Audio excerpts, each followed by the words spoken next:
Hi, my name is John Hoey with Harbin Hot Springs Fundraising Department, and we're here today doing the Harbin Hearts Interview Series. The next interview today is with Mark Nichols, aka Bubblemeister. He is an artist who has many integral pieces of art around the property. He's been around here for years, and we're all going to get to know him a little bit better. The idea for our series is that we talk to subject matter experts and give you a little behind-the-scenes look at what's happening at Heart Consciousness Church, Harbin Hot Springs. Welcome, Mark. Thanks. So how long have you been in the area? Well, I grew up in Minnesota, and I came out for a wedding. My sister got married in Oakland, California in 1989. Okay. About 10 days after the big earthquake there, the Loma Prieta earthquake. Uh-huh. And the bridges were out, the Bay Bridge was out, and some collapsed bridges. And we did the wedding, and on Sunday, the Oakland A's won the World Series. Uh-huh. We were in a hotel in downtown Oakland, and all of a sudden we could not move or drive out of the place because there was thousands of people celebrating in Oakland, right around our hotels. And this was the day after the wedding, and so we got stuck in Oakland an extra day, and we were going to go wine tasting on Monday. Mm-hmm. And so we headed up to the Napa Valley and saw a poster at a health food store for Harbin Hot Springs, and I asked the young clerk there, I said, where is this place? And he said, oh, it's just over the hill. He didn't tell me what kind of hill it was to get over to Harbin. So I ended up here at midnight with a cousin I hadn't seen since he was 12, my stepdaughter Hannah. Oh, wow. And we had been to 4 wineries and had cases of wine with us. Mm-hmm. And my cousin had a dog, a big pit bull. So we ended up at the gate at midnight with a dog and all these cases of wine in the back of this little pickup truck. Things not necessarily allowed on property? Not very, and at that time there was no smoking allowed on the property. Uh-huh. So basically they had a relationship with a kennel, and the dog went to the kennel just fine. We said we had stole wine, don't worry about it. We got 2 rooms, and I got in the pools about 1 a.m. and it was like, wow, this is the Garden of Eden. Figs were dropping into the water pool, and it was like, my goodness, where am I? Coming from Minnesota. Yeah. And so I really welcomed you. I fell in love with Harbin, and the next day I heard about this was like a day before Halloween, and I heard about this party they were going to have and live music, and I met one of the guys in the band that was going to be there. Winter was his name. Winter and Sharon, and so their band was going to play, and so I was going to go to Middletown and get some joy.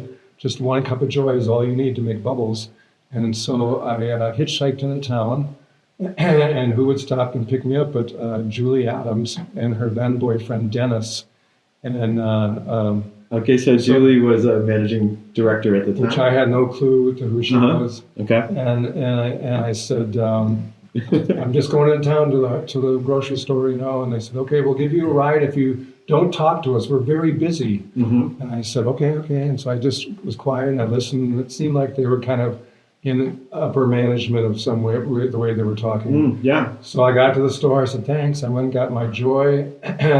And I walked around town a little bit, went back out by the high school, and they came by and picked me up again on the way back up to Harbin. So this time Julie said, oh, hi, sorry, we were trying to finish a conversation, and where are you from? How'd you end up at Harbin? And I said, well, I just came out from Minnesota, first time here, and, lucked upon Harbin and fell in love. And I said, what kind of work do you do? And I said, well, I'm an artist blacksmith. And I said, you guys need a nice metal dragon gate here to protect the hot springs. Good. And keep out the people that show up at midnight. and Dennis slammed on the brakes, and he turns to me and he goes, you're talking to "That's my girlfriend Julie. You better respect her." And I go, "I meant no disrespect. I do metalwork, and you guys could use a gate here. You have this ugly pipe rail that goes across there, and you have to kind of crawl underneath it at midnight. I was there last night." Right. I said, "This is the reason I'm suggesting you need a dragon gate." So and Julie said, "Well, we're having a board meeting in a couple of days. Would you like to come to that?" So she was my first sponsor and first real lover of arts that I met here in Harbin, and it was literally. And she truly is a lover, or was. She just recently passed away, but she truly was an absolute lover of arts.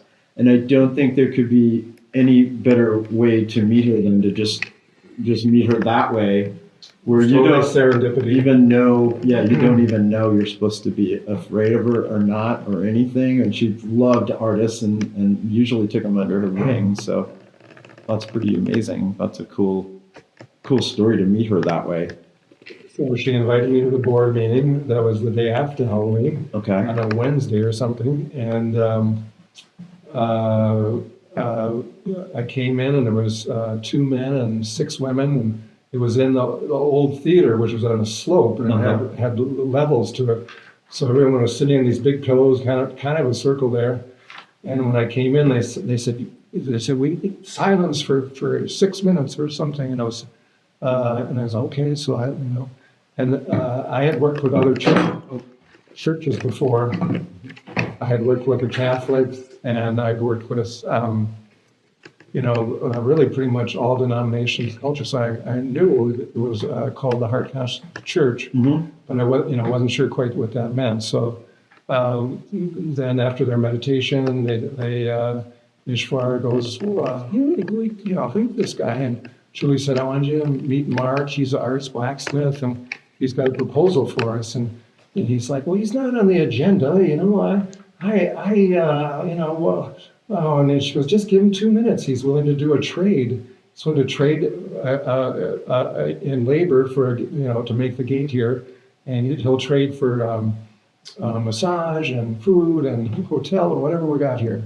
And because I had talked to her about this before the meeting. Wow. And so she was my sponsor right away. And okay, and I showed him some drawings of a dragon gate I had made. And I had 2 years before this, I had made a Georgian style dragon. That's kind of the George the Dragon Slayer style. Yeah. And so I knew about that style, but I also researched the Chinese always say that a dragon is guarding a hot spring. Yeah. There's always a serpentine mountain around the hot springs, and they say there's a head and a tail of the dragon there. So I said, "Do you guys need a dragon gate here and to protect the hot springs according to the Chinese mythology and stuff like that?" And Nish goes, "Well, people will think we're pagans if we do that." And I kind of looked at Julie and she kind of like she and all the women are looking at each other like, so he said, "Well," she goes, "Ish, let's put it to a vote." And so it got voted in, and I came back a year later with the Dragon Gate and installed it. I made it all in Minnesota. And I worked with 9 other people in Minnesota that all were apprentices or other skilled blacksmiths that worked on it with me for about 10 months. Took us to make it, and we sent it to a Winnebago factory in Iowa where it was dipped in a big automotive zinc bath. Oh, wow. And then it got on a train and got out to San Francisco. That's been through some things. And then they discovered that I had shipped it as rivets instead of artwork, and they were very insistent that they have to come down there and get through an inspection. So anyway, it took us a little bit, but we got the Dragon Gate delivered to Harbin. And then so this is 90? And it was 1990, that was just before Halloween. Wow. And so we did the concrete work and had done that work. I had come out 2 weeks before the gate was supposed to get there. Okay. And I've done the concrete work and the setup for because there's a big massive hinge. The gate is 16 feet long and it weighs about 900, 1,000 pounds. But because it sticks out so far, I had to have a real big anchor. Oh, yeah. So I have a big, massive hinge. And so So we delivered it just before Halloween and had a really nice celebration. And all the people that worked on it came out for and spent some time here with that painting the pretty stove. And then I hand painted it here. Once I got here, I painted it to look like old bronze, like old copper bronze Yeah. statuary, you know. The more of the look it has now. Well, similar it has not had a paint job, and we need to discuss Yeah. this because it's starting to rust. Yeah, it's 36 years, well, Yeah. 35 years old. Wow, amazing. So did you bring your bubbles when you brought the gate? I was already the Did you have to go Bubblemeister. get more bubbles? So people, always say when you come to Harbin, you have to change your name. You know, you have to have a Harbin kind of name or a New Age name or a spiritual name. And there was a lot of Osho devotees when I first came here.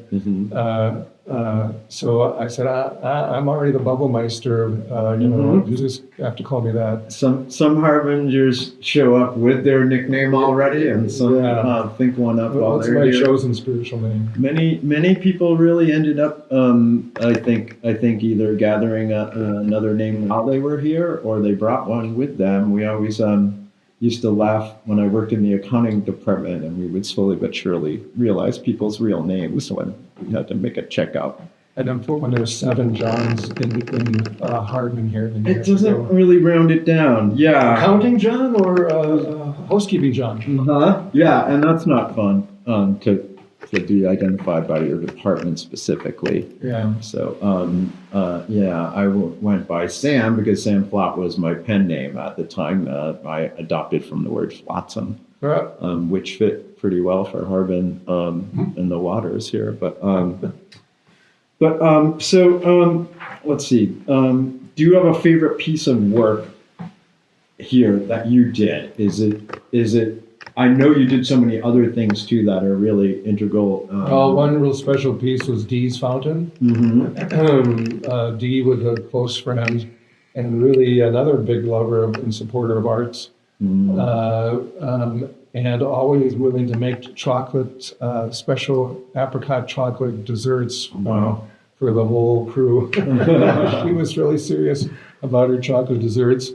And the potlucks, you know, in the early days were really wonderful and still are actually. It's a nice thing about the Harbin community. People want food to get good food. So Dee's fountain, she asked me about 4 years. She was in her 80s, I think, 81, maybe about 4 years before she died. She asked me to make a fountain for her, and Wow. actually, the story goes that my mom was dying, and I had wanted to spend some time with her, so I got to spend 2 months, and I borrowed $4,000 from Dee on the understanding that I would make a fountain for her. So she supported me so I could spend some time with my mom near the end of her life. It's beautiful. And then my son Jared and I and Padma's son, Raphael, and who else? There was another young boy here. They were all about 10. So we worked for, I don't know, 4 months, I guess, on that, building that. And we found a beautiful serpentine boulder in the side of the creek, and then I drilled through that to make a fountain, and we dug the whole thing and helped create it, and so that was kind of a family effort to make a fun memorial for her. So there's a bronze plaque that talks about her life on there, and then the fountain is a bird, kind of a spirit vessel containing the water, and so the boulders kind of represent the earth here, and the bird, the sky elements, and the Amazing. and then so I'm gonna just explain. It's located by the garden, right by the gazebo, back behind the garden. If you're coming from the garden pavilion, basically right behind the gazebo. And Dee's fountain is a famous spot here at Harbin. The artwork survived the fire fairly well. It didn't. I don't think it was damaged really. No. And the fountain was still going. Yeah. Wow. So the fountain was still going. So the Dragon Gate was not damaged. You know why the fountain gate was still going? Because the garden building didn't burn. Because the power was coming out of there for the fountain. And it was still on. The power was still on. Building survived. Wow. And the trees around it, you can tell what parts, little pockets that have survived by the trees. If they're old, full growth trees, then you can tell. Wow. And I was loving when you mentioned the figs dropping earlier, because I would go up after the fire. I was going up to take pictures, and that was archival pictures. So I would go back and take them from the exact same spots all the time. And one of those spots was up above the fountain by the worm pool. That's right above where the fig tree is that goes over the pool. Well, the fig tree wasn't there after the fire, but it came back slowly. Oh. And so there was a day I showed up to take my picture from the exact same spot, and the fig tree leaf was out into the frame of where I took the picture. Nice. And then eventually there came a day that the figs were there. So yeah, that was a really exciting time after the fire. And I'm looking at trees all around now, and they're bearing fruit, and it's really beautiful and wonderful around here. Let's see. So, what other art pieces do we have that are yours? We're at the hot pool. In the hot pool, I first made. I spent about 2 years making the railing. Okay. Oh, yeah. And each intersection has carved and forged details of a lot of animal totems. Yeah. And so when I very first got here, there was a hanging bar over where the hot water came out. The hot water came out of a plastic pipe. They tried to have bamboo pipes in there to cover up the plastic, and people kept stepping on it and breaking the bamboo. And so I had to repair a number of times the railing in there because it was so rusty and really just it was very. I think it had been made in the 40s or 50s. The railings there originally. The 1840s? No, the 1940s. 1940s. 1940s. Yeah. But it's a very wet environment there. So if the iron is not properly painted, it'll just rust. So everything I did in there is stainless steel, and it was forged stainless, so as not to rust. And so I put a lot of work into the hand railing to make it watery, amazing. And pick up all the elements. Take them in, people. You really got to make sure you take that in when you're there. And while we're talking about it, also give people a chance to step out of the hot pool when you're walking down into it. Just remember that maybe they need to get out or you need to get in. That's what the railings are for. Public service. Yes, a public service announcement for the hot pool. Occasionally, some people are trying to get out and give them a little run. But the spout also. Yeah, then I spent about another year working just on the whale. Oh wow! And so a year. I was wanting to take the water element, and there was a really good article in the National Geographic on sperm whales and their offspring and stuff. So that's based on a baby sperm whale. Pattern, I guess you'd say. Amazing. So it's all forged again, stainless steel, and then I try to make a surreal wall of water behind it, and then I have a few Easter eggs in there. A comet was coming through when I was working on it in the mid '90s and the early '90s, and so there's a little comet in the upper right-hand corners that you have to get right in there to see. Oh wow! And then the little branches come out are fig trees with figs on them and fig leaves, kind of holding a lantern and the lantern has figs cut out of it. Okay. And so I spent about 3 years doing all that work. I did it all here at Harbin. I built a metal shop when I came, when I moved here. Uh-huh. So after I did the Dragon Gate, they said, well, we don't live here, become artists in residence. And so they gave me a nice space there, and I moved all my equipment out here from Minnesota. Oh, wow. And started working here. Do you miss the snow? No, that's why I came here, although we get snow up here. It's nice. Occasionally, we've had some snow. Every 5 years we get a good snow that's fun to navigate.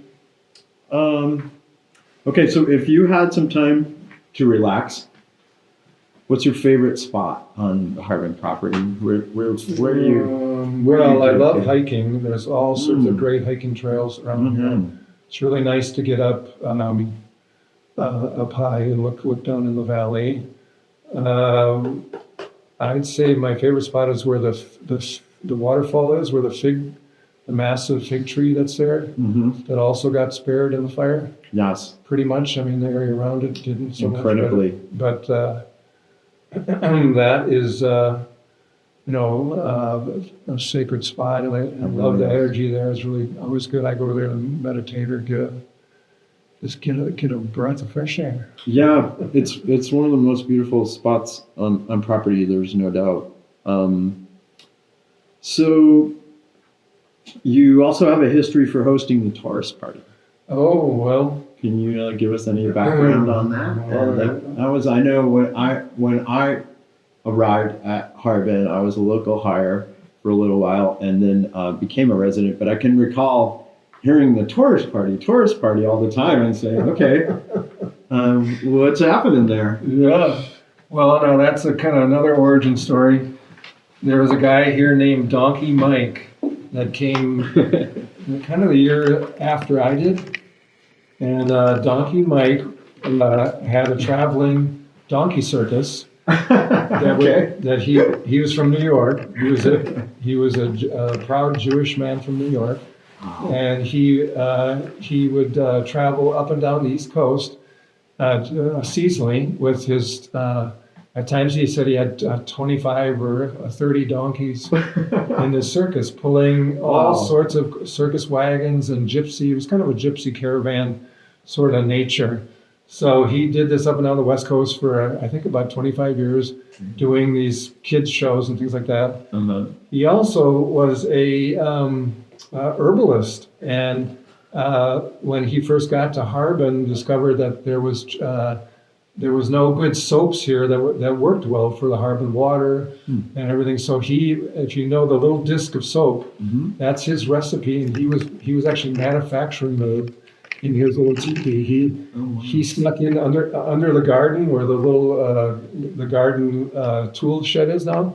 Right down there. Yeah. So that was his little campground there for a long time. And he also invented a product called Champ Aid, like Champion Aid and Champ Aid. And he would rent the kitchen late at night from like 1 a.m. till 6 a.m. till 5 a.m. when the breakfast people would come in. And he made a really good. It was a ginger goto root and kind of a medicinal formula. So he was quite an interesting guy. And guess what? We shared the same birthday. We were both May 15th Tauruses. Oh, wow. He was, I think, 10 years older than me. And so he and I and Nico, who was here at the time, this must have been like 93 or 4 when we did the first Taurus party in the garden at Harbin. And I think maybe there was 20 Tauruses there. We were kind of, we didn't get any trouble. And then... You had a party and you didn't get in any trouble. Well, the first year. And then, so we had about 4 years of Taurus parties in the garden. They started to grow it and get bigger. And then in our 5th year, we had Lori Lewis. Do you know who Lori Lewis is? Bluegrass extraordinaire? I do, yes. All right, so Lori was a frequent lover of Harbin, so we got her to play for us at one of the tourist parties. And oh my God, we got in trouble then because it got too loud and disturbed the peace. And so they go, no more tourist parties in the garden. So by that time I had moved out of the shop here to a studio space in Middletown that was more like a big architectural metal shop. And so then I had parties out there for 26 years. Wow. And we had started out with a Taurus party, and then people would say, why don't you do a Libra party or a Scorpio party? And so then we started to do a Leo party for the Leos, and then a Scorpio party for Halloween, and then an Aquarian party for Valentine's. And so we would have 4 parties a year there for over 20 years that were, we always had 1 or 2 live bands. And then like Eric Richardson used to do some poetry and performing there, and we'd invite all sorts of people to do something, like Open Lake sort of died. There's so many talented people here at Harbin. Everybody comes here with their little hidden secrets, and slowly but surely, or sometimes occasionally quickly, we find out. But and we had fire dancers that were I remember seeing fire dancers. Fire dancing, big drum circles that were very popular. And remember Vaughn the Mon? He's a Guinness World Record holder for chin-ups and hula hooping. Guinness hoops. And he used to come to the parties, and we built him a beam so he could do his performing there. And he would do it with a fire hoop or with hoops that he made. He made light up hoops. Anyway, a lot of really talented people would come and share. Everybody wanted to shine. Do something. So we tried to make tourists or not. Well, it was, like I said, 4 times a year. Yeah. And it got some pretty serious costuming going on, especially for the Scorpio party and the other performers. Yeah, one year I did some big sculptures for a dance studio in San Francisco called Capacitor Dance, and they came and performed at one of the parties, and they also all love Harbin because they all are dancers, and you have to come to Harbin to recharge and regenerate. So pay attention, people. This is good knowledge. You do. You need to just find a way to step away from the technology. Come here. Get some dirt under your feet. Get some water. Some mud. We got all different opportunities for you here. If you've never been to Harbin, I don't think you can even understand the beauty of the nature here in Lake County. It's incredible country, and really come on up here and find a way to just let it all go. We're a rustic retreat.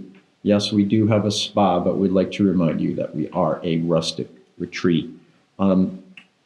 We are based in a church. Harbin Hot Springs is based in a church called Heart Consciousness Church. And do you have a moment where it seems like you understood some of that, maybe from your ride from Julie?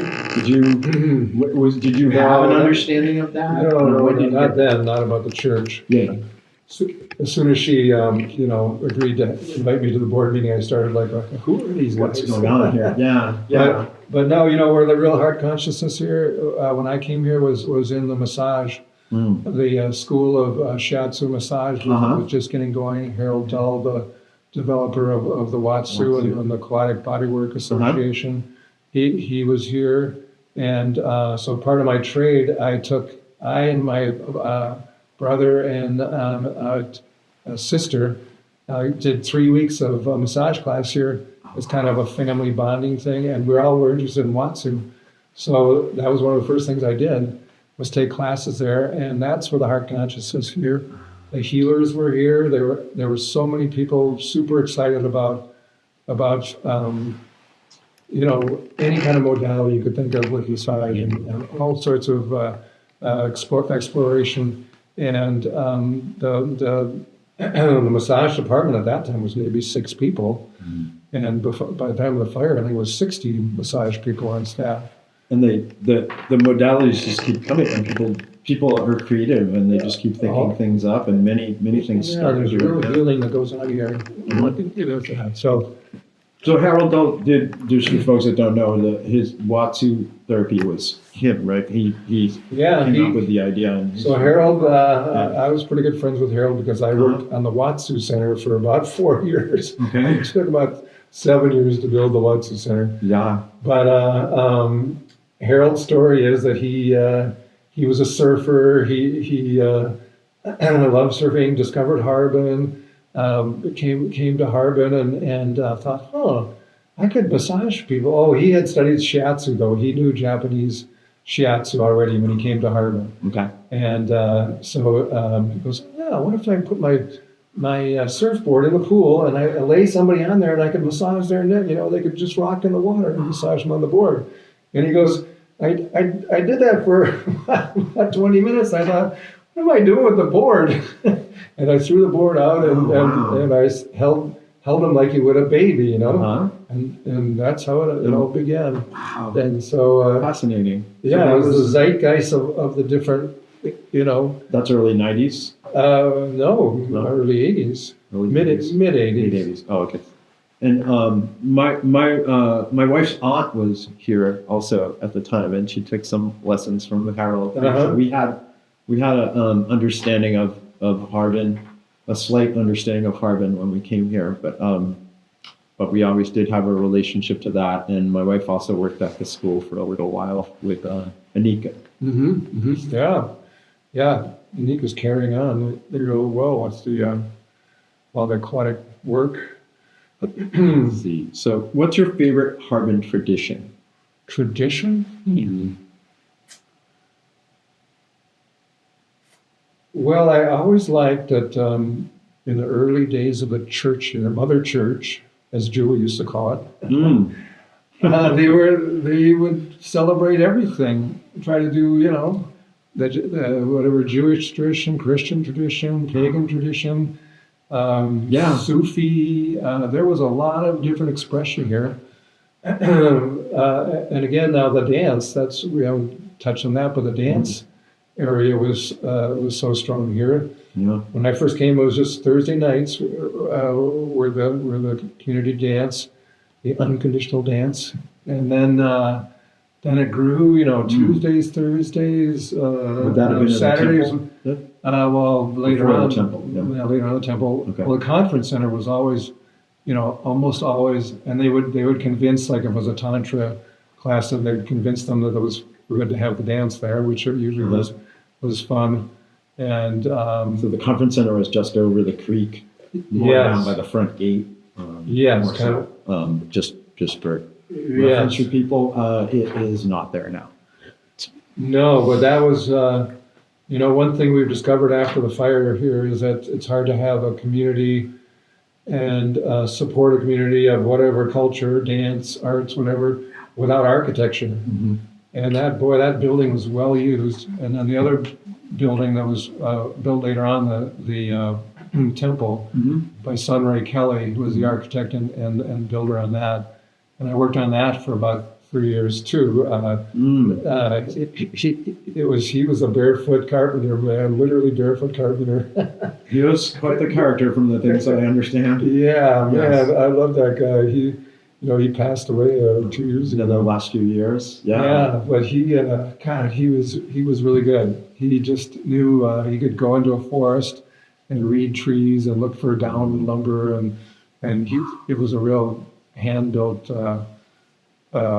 practice, his practice. And that architecture was so much fun because when we did the siding on it, it was all straw bale. And then the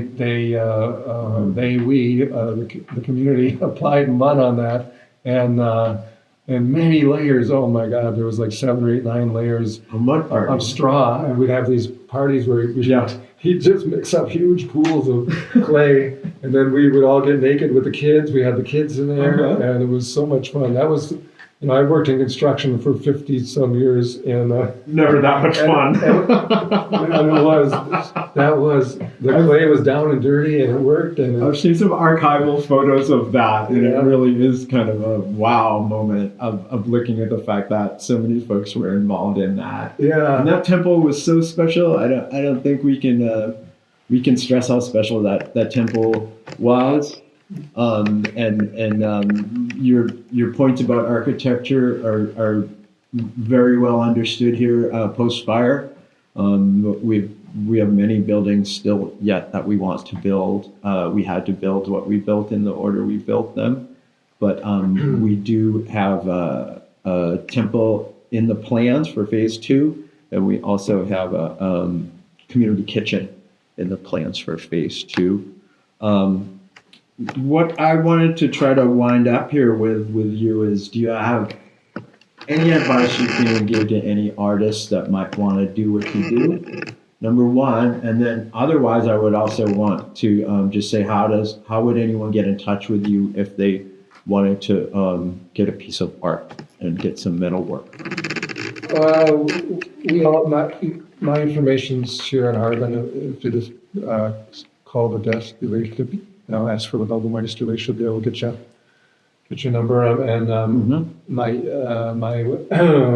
website is metalsmithmark.com, and then you should be able to get a hold of me through Harbin. Okay. So if anyone knows the Bubblemeister, and over the years I have gotten people that have contacted me and said, we love your work at the heart or in the hot pool, and would like to commission me for something. I've gotten some work out of that. They should have great. And what we should show. Well, the I other question would be recommend a young artist. And a young artist, whether it be metalwork or not. I mean, you're very involved in the arts in general, and what worked for you? What was the thing for you that made it magical? Because what you do is magical, so that comes from inside you, and I'm just wondering what it is. Well, I always felt I was really lucky at AT to discover that I really loved blacksmithing, the heating and forging and shaping and stuff.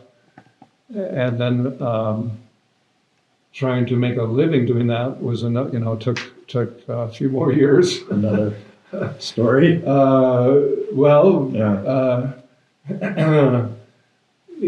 learn your craft, to learn your art, that's your first step, right? To get your chops down and figure out what you like. There's going to school, going to college, it gives you a broad range of trial and error things, and then you say, oh, I really love this and this. So finding that kind of your medium, maybe. Yeah. I guess I was attracted to the metal, yeah. And if you're attracted to clay or painting or whatever. So I think I guess my son Jared, when he was 16, 17, 18 and didn't like high school and was like, Dad, I don't need to go to college, I don't need to go to school. Everything I need is on YouTube. and he's kind of proven pretty not too far accurate on that. There's a lot of things you can figure out on YouTube. It's true. That's great, and I love that resource. So you still will need to do the trial and error, but it can show you how to get started. You can blacksmithing. Yeah. I tell people look up welding videos, look up blacksmithing videos, but you got to get in there and do it yourself because it's the actual doing it is the thing. Yeah. And watching and reading about it is great. You got to do that too. Study design, study art, study history. I think my motto is by bellows blast of fire born and water baptized. That's about, I kind of look for the connection there and the materials and the spirit of the design. When I came to Harbin, I was so inspired by the beauty here, the deep nature, and I wanted to reflect that in the work I did in the hot pool. I like to say that the land here grabs you by the soles of your feet, and it holds you. It really holds you there. and it's super inspiring. I was very, very inspired when I came here, and I had taken to a practice of keeping paper and pen in my pocket when I lived in San Francisco, so that I could stop down and get whatever the phrase or the line was that I needed. But I often was seen scribbling while I was at Harbin, because there was just too much to take in, and there was so much beauty and so much inspiration here. So come find it, people. We're here for you. I have one more suggestion. We got one more suggestion from Mark. Well, after the fire 10 years ago, there was a lot of talk of the burners that build temples out of Burning Man, and there was talk of trying to fundraise to rebuild the temple here. And I know the original temple was all wood, the roof beams and stuff, and it was made it susceptible to fire. So I would like to rebuild the temple using all blown concrete, sprayed on concrete, make it very similar to the shape and the sculpting of the original, but do the roof at least in a kind of a super fireproof structure. Maybe some metal this time. Well, it has to be all built and sculpted with metal, and then you spray on with concrete. So if you and I know the temple's way down on the list. It is coming. It is coming. But still, let's rebuild that temple. That was the heart and soul of Harbin. It truly was. And in the meantime, the restaurant will be open 24/7, even when we're not serving meals. The restaurant will be sort of a community center where you can come in, you can get hot water, you can get cold water, you can get out of the cold, or you can get out of the hot, whichever is happening. So we're going to try to have that be sort of similar to what we used to do before, is that it's a bit of an escape if the weather's happening. You remember in the olden days when there was always a dance 2 nights a week. If the conference center was booked, then they would do it in the restaurant. So I'm hoping that this will be a key new building to bring us into the future here. We do miss the dances. Multi-use, Yeah, that would help a lot. The open mic was a lovely thing that happened in the temple. Many different performances happened in the temple, and I think we're going to be able to do that between having the buildings and in the garden. We're going to be able to adapt to some performance. Well, another thing we didn't touch on here that Julie Adams was a big supporter of was the art in the garden. For about 10 years, we did every summer a kind of arts festival in the garden, and it would be arts and crafts, art in the restaurant, and then there was a more theater influence here at the time, and there was a lot of really fun. Again, multi-performance, multidisciplinary sort of approach, and I'm hoping someday we'll resurrect that again. Art more than affairs. It's not surprising to me that you mentioned fun. I've always appreciated your smile and your vibe and everything that you bring here. You bring a little bit of silliness that we need. We often need that. You bring some bubbles. Did you bring some bubbles? I was almost having an out-of-bubble experience that for a minute, son. We're going to blow some bubbles at the camera. Let's see what we got here. Of course, I come from Minnesota, they get awful cold up there. When you blow a bubble up there,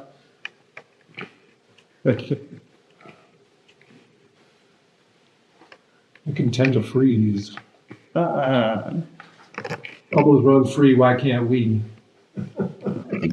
The Bubblemeister said that. Bringing the joy to Harbin since 1989. Very nice interview, Mark. Cheers. Really wonderful. I'm glad to know you, and thank you for all that you bring. If I can speak for Harbin, and I will, your art is it's a big part here. We really very much appreciate not just your personality, but also the art that you bring, and the attitude you bring, a little bit of silliness and a little bit of serious. And thank you so much. We really appreciate it. Mark Nichols, the Bubblemeister, everybody. Thank you. Thank you very much. Just fine.